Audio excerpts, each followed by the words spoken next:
Oke, assalamualaikum warahmatullahi wabarakatuh. Di kesempatan pagi hari ini kembali saya akan memberikan tutorial cara membudidayakan tanaman cabai di lahan yang sebelumnya sudah pernah kita membudidayakan tanaman tersebut dengan tanpa melakukan pembajakan atau pengolahan lahan dari awal, yang bertujuan untuk meminimalisir anggaran atau biaya yang kita keluarkan. Seperti apa tutorial atau cara pengelolaannya, teman-teman bisa terus menyimak video ini sampai akhir. Dan jangan lupa klik tombol subscribe untuk bisa terus mendapatkan informasi-informasi terupdate seputar dunia pertanian. Dan tepat di belakang saya di sini itu merupakan lahan budidaya tanaman cabai saya sebelumnya, yang kali ini akan saya tanami kembali. Oke, ini merupakan gulutan atau bedengan tanaman sebelumnya. Di langkah pertama kita bisa membersihkan sisa-sisa gulma yang tumbuh. Kita dapat memanfaatkan herbisida. Ini terlihat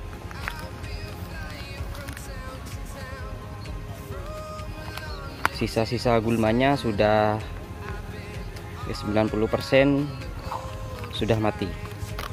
Jadi yang nanti akan kita olah kembali. Di sini hanya gulutannya saja tanpa merubah posisinya.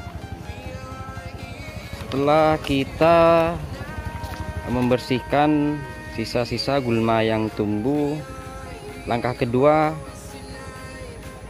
kita bisa melakukan penggemuran pada gulutannya atau bedengannya kembali dengan cara manual.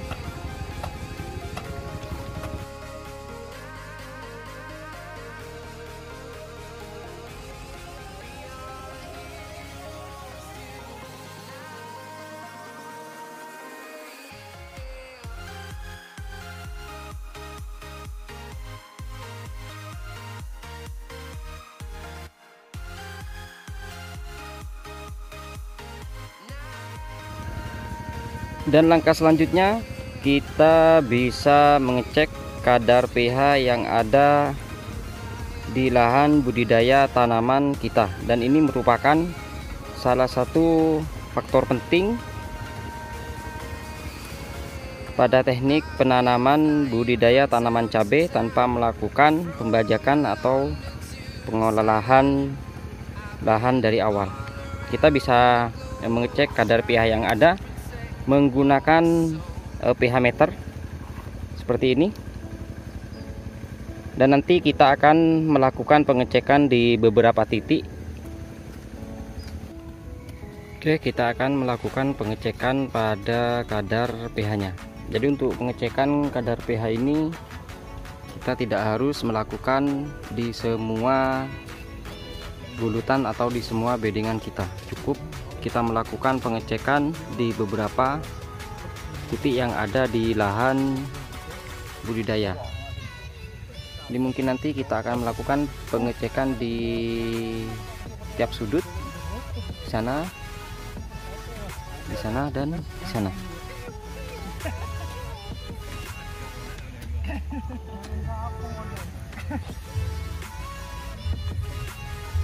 Kita akan coba lihat pH yang ada di gulutan ini. Oke, kita bisa pindah ke pH.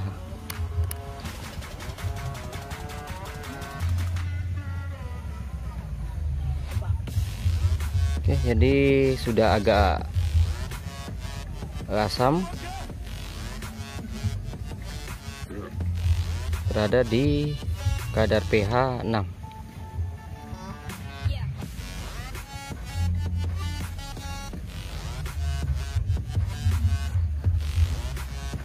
Oke, titik berikutnya kita coba lihat di sana. Jadi untuk melakukan pengecekan pH ini kita lakukan secara random.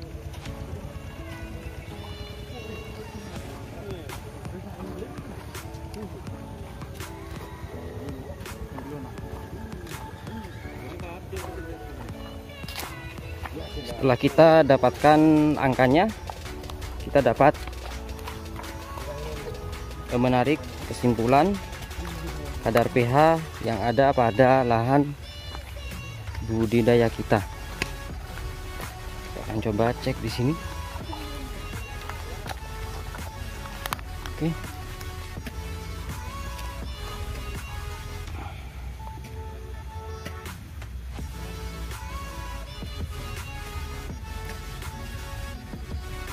Di sini menyentuh di angka 7.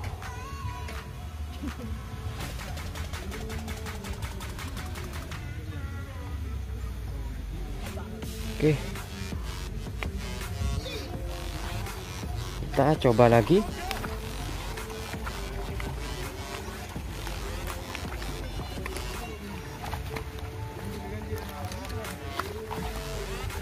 Cek di gulutan yang belum dicangkul.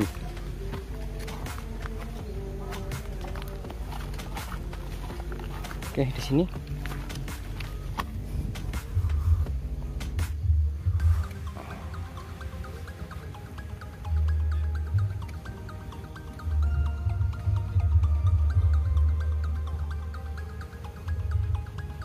Ini menunjukkan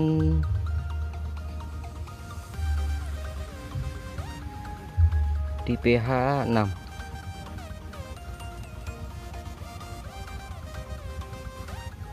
Oke.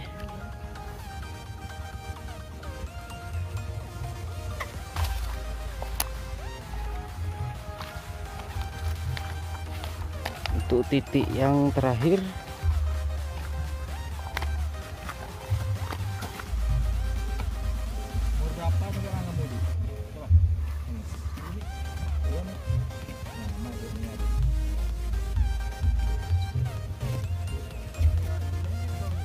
sini juga di angka 6.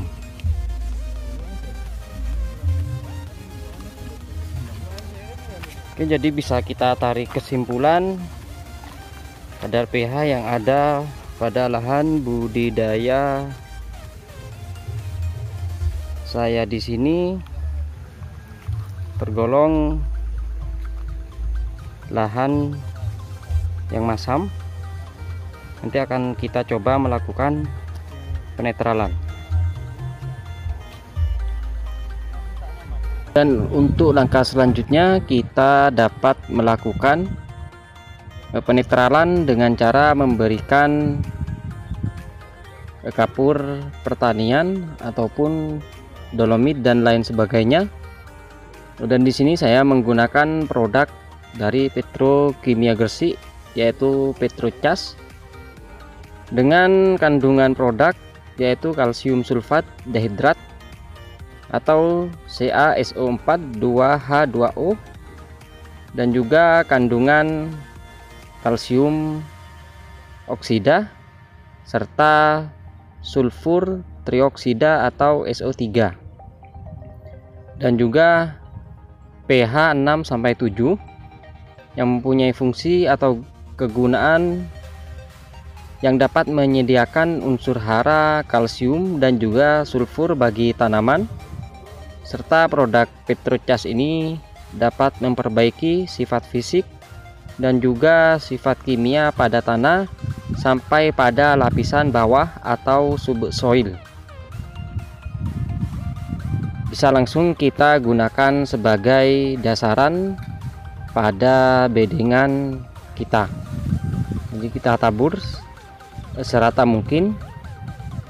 Dan untuk kebutuhan, saya merekomendasikan setiap hektar lahan yang kita punya, kita dapat memberikan sebanyak kurang lebih 1 ton Petrocas sebagai penetralan. Untuk langkah selanjutnya setelah kita melakukan pengapuran pada lahan budidaya kita dapat melakukan penggemburan yang kedua agar pengapuran yang kita lakukan dapat tercampur secara optimal.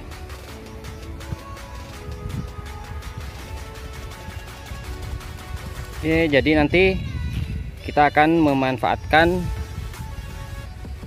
mesin kultivator atau rotary untuk melakukan penggemburan lahan yang kedua. Atau jika teman-teman belum punya mesin rotary, teman-teman bisa melakukan tahap penggemburan yang kedua ini dengan manual atau kembali dicangkul. Jadi hasilnya seperti ini jika kita melakukan penggemburan dengan mesin kultivator.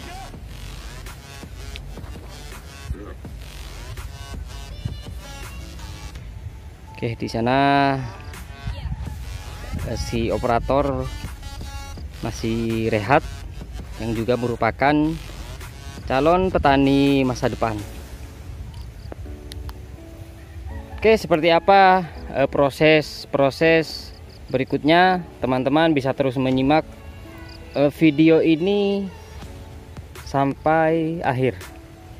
Dan jangan lupa klik tombol subscribe untuk bisa terus mendapatkan informasi-informasi terupdate seputar dunia pertanian.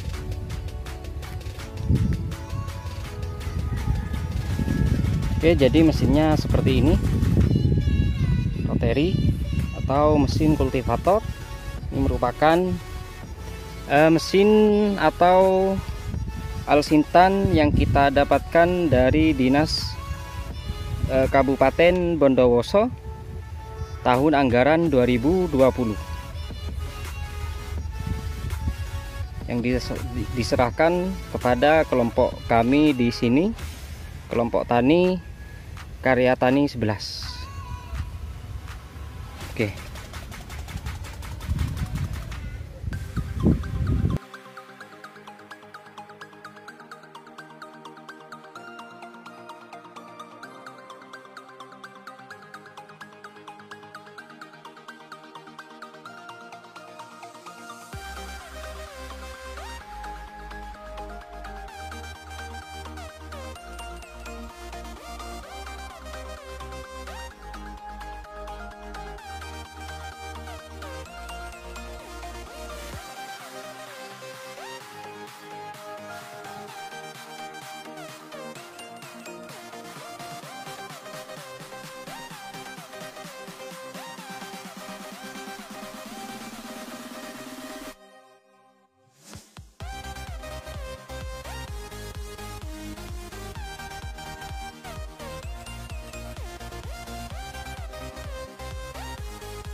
Oke, tahap selanjutnya setelah melakukan penggemburan kedua, kita bisa langsung melakukan pembentukan bedengan atau gulutan kembali. Jadi hasilnya akan terlihat seperti ini yang sudah jadi.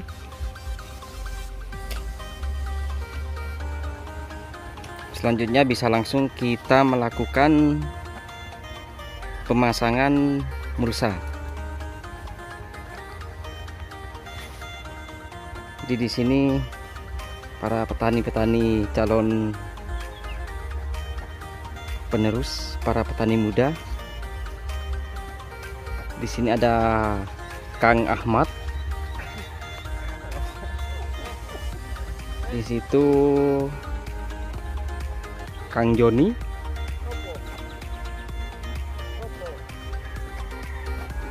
dan di sini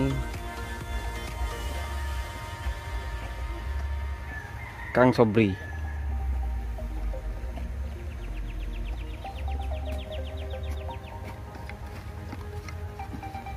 Oke.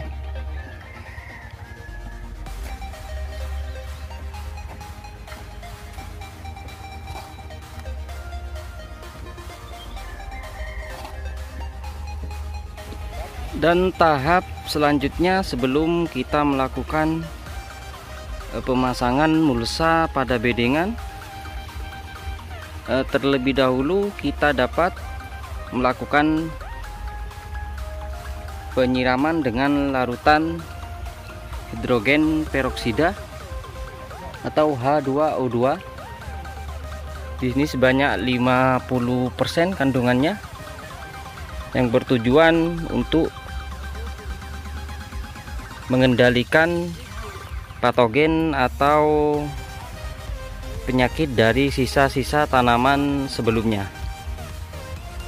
Jadi untuk konsentrasinya kita bisa menggunakan 1 mili tiap liter air, atau jika menggunakan gembor seperti ini yang berkapasitas kurang lebih 10 liter, kita dapat mencampurnya dengan larutan H2 sebanyak sekitar 100 ml.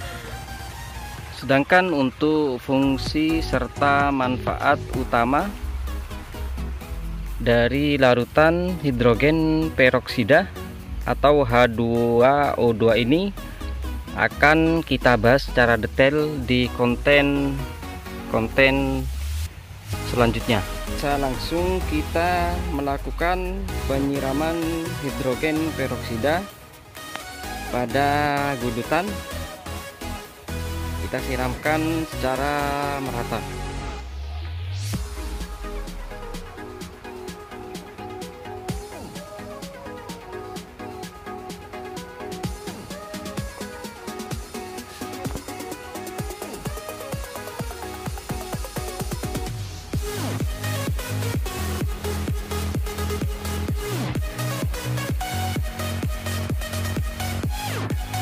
Ini merupakan fase terakhir dari rangkaian proses yang sudah kita lakukan sebelumnya. Jadi setelah kita melakukan pengapuran serta penyiraman larutan hidrogen peroksida, selanjutnya bisa langsung kita melakukan pemasangan mulsa, dan juga bisa langsung membuat lubang tanam.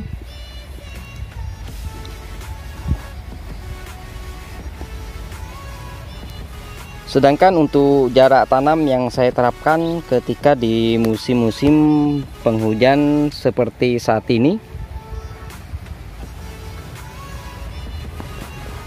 di sini saya menggunakan atau menerapkan jarak tanam antar tanaman berjarak 40 cm.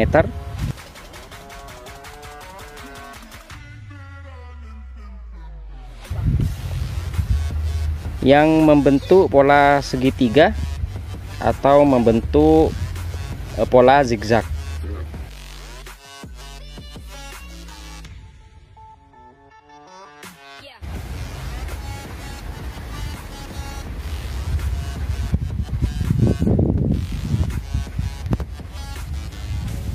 Bisa melihat ini prosesnya sudah selesai. Dan juga yang perlu kita perhatikan ketika melakukan penanaman di musim penghujan, yang merupakan salah satu faktor penting untuk menunjang kesuksesan budidaya tanaman cabai kita adalah drainase atau saluran pembuangan air yang harus kita buat sebaik mungkin, sehingga ketika hujan turun maka tidak ada genangan air yang ada di lahan budidaya kita. Jadi di sini tempat pembuangannya atau drainasenya saya buat seperti ini.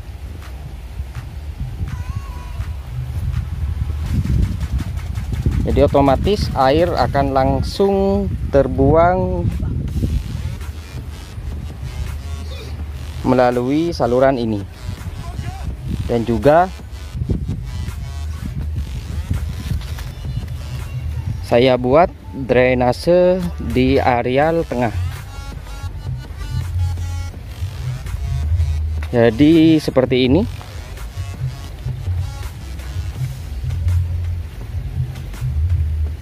Untuk pembuangannya.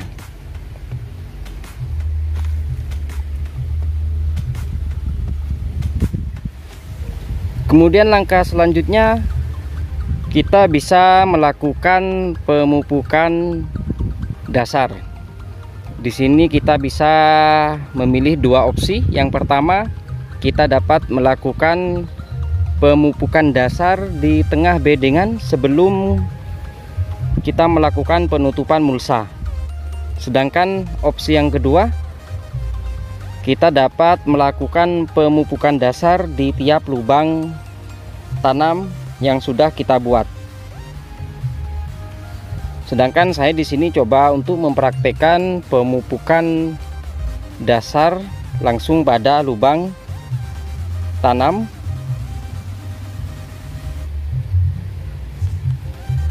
Yang bertujuan untuk mencukupi kebutuhan nutrisi tanaman kita di fase vegetatif nanti, sehingga kita tidak perlu melakukan pemupukan susulan, dan juga mengkondisikan musim tanam yang memang saat ini di wilayah saya di sini sedang musim hujan. Jadi setelah penanaman kita tidak perlu melakukan pemupukan susulan kembali sampai nanti menjelang tanaman kita di tahap fase generatif.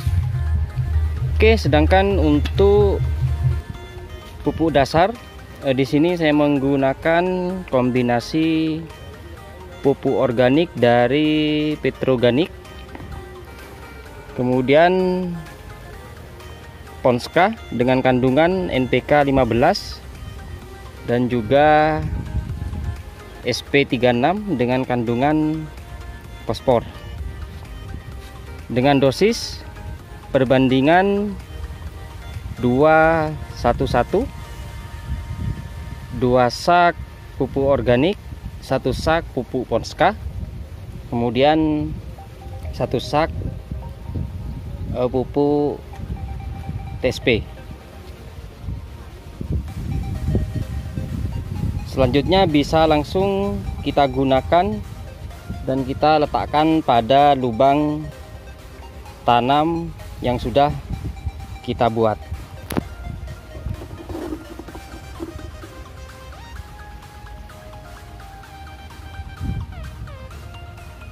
Oke, di sini tiap lubang tanamnya kita berikan dengan konsentrasi pemberian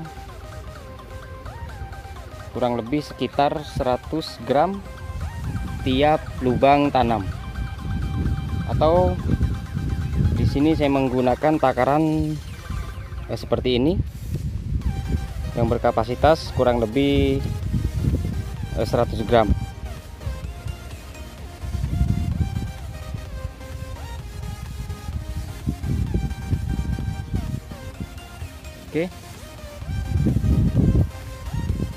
Oke, bisa langsung kita letakkan di lubang tanam. Tujuannya ketika musim penghujan seperti saat ini, kita tidak perlu melakukan pemupukan susulan untuk memenuhi kebutuhan nutrisi tanaman kita sampai nanti menjelang fase generatif.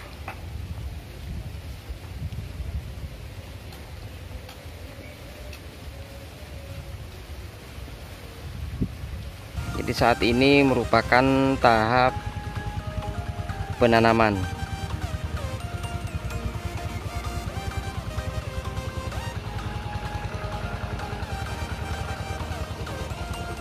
Oke, dan untuk penanaman di musim penghujan seperti saat ini saya merekomendasikan untuk menghindari penanaman dengan pengairan sistem dilep. Ini tidak perlu kita melakukan pengairan karena memang biasanya khususnya di daerah saya di sini tiap hari hujan selalu turun. Jadi cukup nanti kita melakukan penyiraman pada bibit yang akan kita tanam.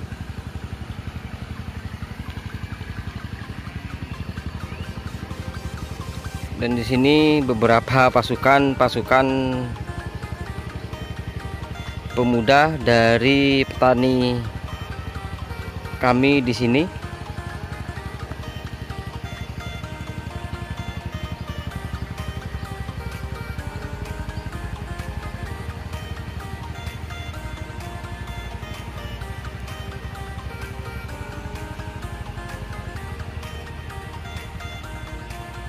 Oke, sedangkan untuk cara antisipasi terhadap serangan-serangan jamur atau fungi yang biasanya memang sangat intens menyerang khususnya di tanaman-tanaman muda, akan coba kita melakukan pencegahan di awal atau kita melakukan pencegahan dini.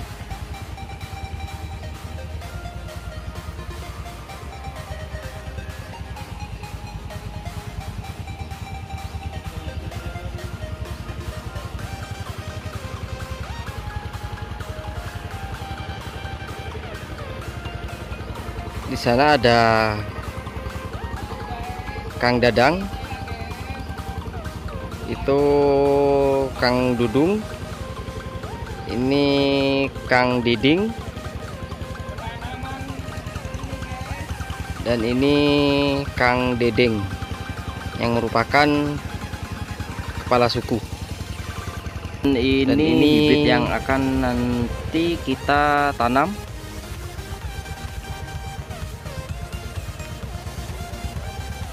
Jenis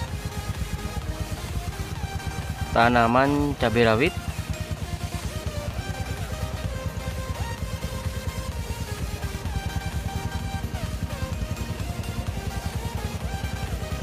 Dan sebelum melakukan penanaman untuk mencegah terjadinya penyakit-penyakit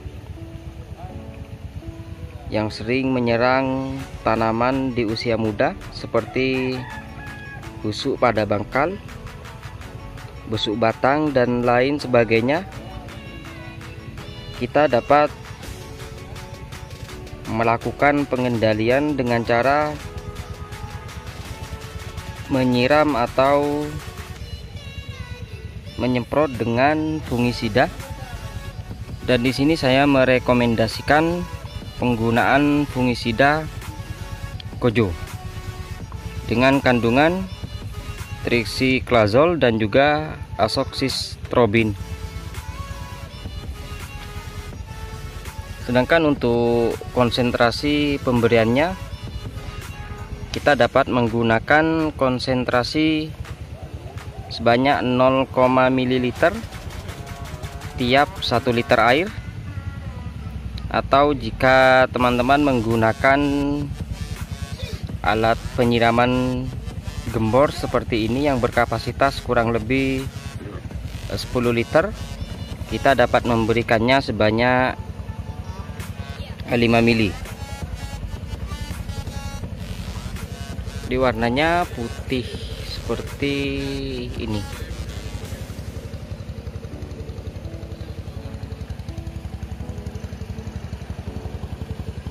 Setelah kita melakukan penyiraman atau penyepraian pada bibit, langkah selanjutnya bisa langsung kita melakukan pindah tanam.